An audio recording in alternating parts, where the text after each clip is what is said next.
It's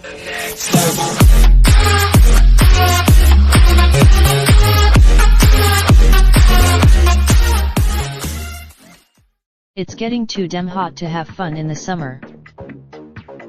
Global warming is making summers hotter dangerously so, and heat waves, continuing along this path, would seem to threaten summer's reputation as a time for being outside, affecting people's favorite summertime leisure activities like riding bikes, attending festivals, or taking hiking trips.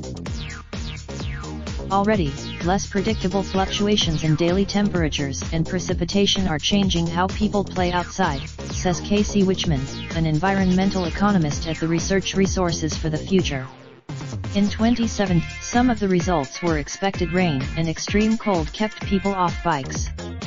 To their surprise, is that a silver lining to climate change?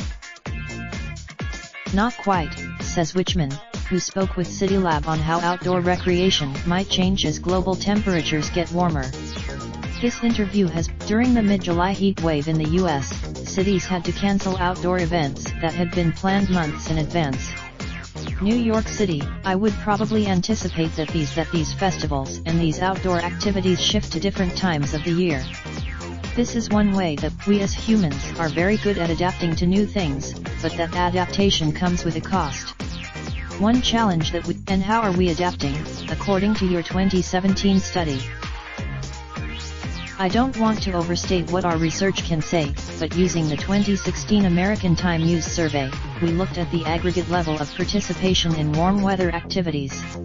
So that doesn't mean we're hiking more in 100-degree weather, right? Where we're seeing a lot of action is on the shoulder seasons, as March and October become relatively more pleasant to go outside. That kind of Just last weekend my partner and I rode our bikes from the southern tip of DC to the northern tip, and it was 95 degrees out and miserable. We didn't go out. Ultimately, your study looks largely at recreational biking. How much does what we see with cycling is sort of a rosy picture. We might be able to. There are also regional differences. In the hottest another aspect that I am exploring with my co-author Nathan Chan is looking at substitution among destinations. We're looking at what does all this mean for local and public health officials, especially in urban areas where the is making cities hotter. The research I've done suggests that people are still going to go outside when it's hot out, they're going to be exposed to extreme temperatures, and that could have an impact on their health. So I think secondly, there's a lot we can think about with infrastructure to mitigate those extreme effects, whether that's providing splash pads and water fountains in public parks or investing in more trees to provide shaded paths.